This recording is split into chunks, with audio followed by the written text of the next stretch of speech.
हम दोनों एकमत है कि विश्व की दो बड़ी अर्थव्यवस्थाओं और जीवंत लोकतंत्रों के रूप में हमारी साझेदारी केवल दोनों देशों के लिए ही नहीं बल्कि वैश्विक शांति और स्थिरता के लिए भी अत्यंत महत्वपूर्ण है।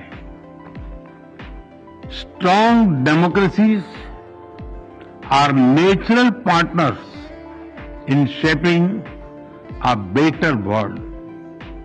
फ्रेंड्स, आज हमने अपनी special strategic and global partnership में एक नए और सुनहरे अध्याय की मजबूत नींव रखी है। पीएम मोदी इस वक्त जापान के दौरे पर हैं। उनका ये दौरा ऐसे वक्त में हो रहा है जब भारत और अमेरिका के बीच तनाव चरम पर है। हालांकि पीएम मोदी के इस दौरे का उद्देश्य भारत और जापान के बीच व्यापार, निवेश और उभरती टेक्नोलॉजी के क्षेत्रों सहित समग्र 2 दिवसीय संबंधों को और विस्तारित करने का था। पीएम मोदी ने इस दौरान अपने समकक्ष जापानी पीएम शिबरू इशिबाबा के साथ शिखर वार्ता की। पीएम मोदी के जापान की राजधानी पहुँचने के कुछ घंटों बाद ही दोनों नेताओं ने 15वें भारत जापान शिखर सम्मेलन के लिए मुलाकात की। इस सम्मेलन में दोनों देशों के बीच कई समझौतों पर हस्ताक्षर हुए। पीएम मोदी और जापान के प्रधानमंत्री के समझौतों का आदान प्रदान किया गया। दोनों नेताओं ने एक जॉइंट प्रेस कॉन्फ्रेंस को संबोधित किया। जापानी पीएम ने 6 साल पहले ही अपनी वाराणसी की यात्रा को याद करते हुए कहा कि मुझे अगस्त 2019 में वाराणसी जाने का सौभाग्य प्राप्त हुआ था। मैं अनादिकाल से भारत इतिहास को देखकर अभिभूत हुआ हूँ। वहीं पीएम मोदी ने संयुक्त प्रेस वार्ता को संबोधित करते हुए कहा कि आज हमारी चर्चाएं उपयोगी और उद्देश्यपूर्ण रही। हम इस बात पर सहमत हैं कि दुनिया की 2 सबसे बड़ी अर्थव्यवस्था और जीवंत लोकतंत्र के रूप में हमारी साझेदारी न केवल दोनों देशों के लिए बल्कि वैश्विक शांति और सुरक्षा के लिए भी आवश्यक है। मजबूत लोकतंत्र एक बेहतर दुनिया के निर्माण में स्वाभाविक साझेदार होते हैं। आज हमने अपनी विशेष रणनीतिक और वैश्विक साझेदारी में एक नए और सुनहरे अध्याय की नींव रखी है। हमें अगले दशक के लिए एक रोड मैप तैयार किया है। हमारे विजन के केंद्र में इन्वेस्टमेंट, इनोवेशन, इकोनॉमी, सिक्योरिटी, पर्यावरण, टेक्नोलॉजी, हेल्थ, मोबिलिटी और लोगों के बीच आपसी आदान प्रदान है। पीएम मोदी ने कहा कि हमने अगले 10 सालों में जापान से भारत में 10 ट्रिलियन के निवेश का लक्ष्य रखा है। इस दौरान पीएम मोदी ने एक नया नारा दिया। पीएम मोदी ने कहा कि make in India, make for the world. इस दौरान उन्होंने कहा, हमारा मानना है कि जापानी तकनीक और भारतीय प्रतिभा एक विजय संयोजन है। हम जहां हाई स्पीड रेल पर काम कर रहे हैं, वहीं अगली पीढ़ी की मोबिलिटी पार्टनरशिप के तहत हम बंदरगाहों,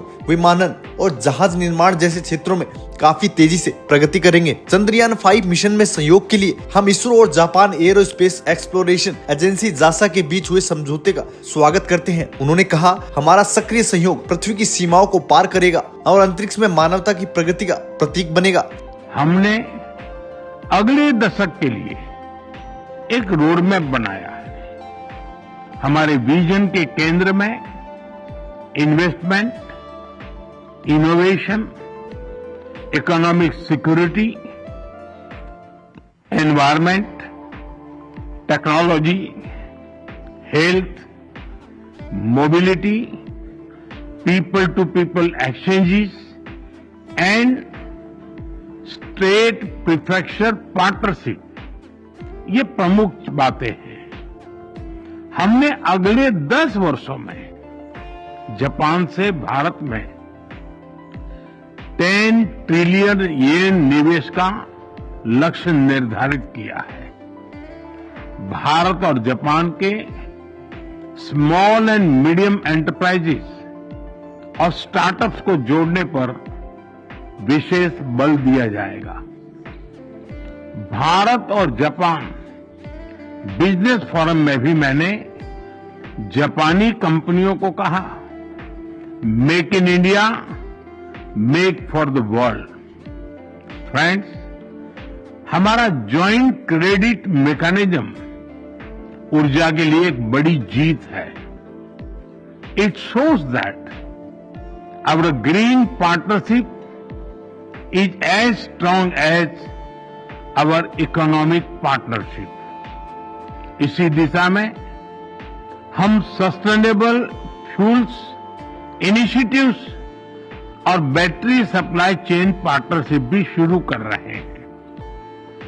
हम economic security cooperation initiative launch कर रहे हैं। इसके तहत क्रिटिकल और स्ट्रेटेजिक क्षेत्रों में एक व्यापक अप्रोच के साथ आगे बढ़ा जाएगा।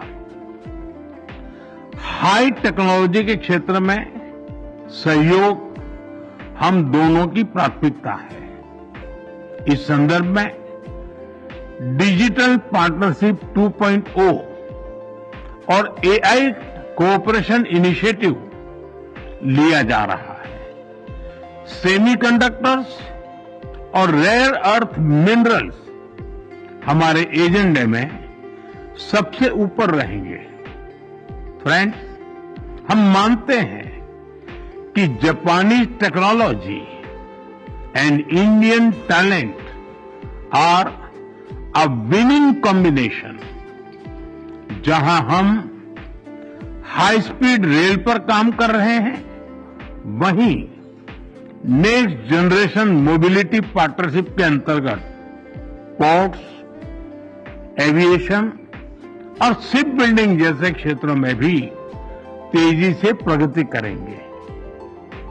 चंद्रयान 5 मिशन में सहयोग के लिए इसरो और जाक्सा में बनी सहमति का हम स्वागत करते हैं।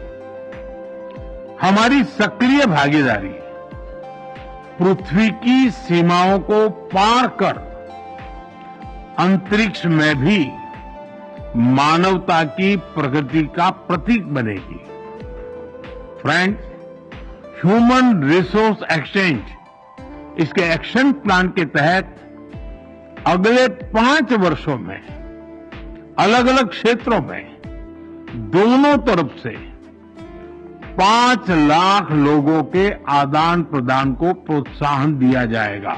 आपको बता दें, दोनों देशों के बीच 13 समझौते हुए। पहले अगले दशक के लिए भारत जापान जॉइंट विजन, दूसरा सुरक्षा सहयोग पर जॉइंट डिक्लेरेशन, तीसरा भारत जापान के बीच ह्यूमन रिसोर्स के आदान प्रदान के लिए एक्शन प्लान और चौथा है संयुक्त रण व्यवस्था पर सहयोग ज्ञापन। पांचवा है भारत जापान डिजिटल पार्टनरशिप 2.0 पर समझौता ज्ञापन। छठा है खनिज संसाधन के क्षेत्र में सहयोग ज्ञापन। सातवां चंद्रयान 5 मिशन के लिए भारत और जापानी अंतरिक्ष एजेंसियों के बीच सहयोग। आठवां है क्लीन हाइड्रोजन और अमोनिया पर जॉइंट डिक्लेरेशन ऑफ इंटेंट। नौवां है सांस्कृतिक आदान प्रदान पर सहयोग ज्ञापन। 10वां है decentralize domestic waste water management पर समझौता ज्ञापन। 11वां है पर्यावरण सहयोग के क्षेत्र में सहयोग। 12वां है भारत के सुषमा स्वराज विदेश सेवा संस्थान और जापान के विदेश मंत्रालय के बीच समझौते का ज्ञापन। वहीं 13वां और आखिरी भारत और जापान के विज्ञान और प्रौद्योगिकी मंत्रालय और शिक्षा संस्कृति खेल विज्ञान प्रौद्योगिकी मंत्रालय के बीच joint declaration of intent. Bharat Japan के बीच हुए इन समझौतों को लेकर आपका क्या कुछ कहना है, कमेंट करके जरूर बताएं। अगर आपको जानकारी अच्छी लगी तो चैनल को लाइक और सब्सक्राइब जरूर करें।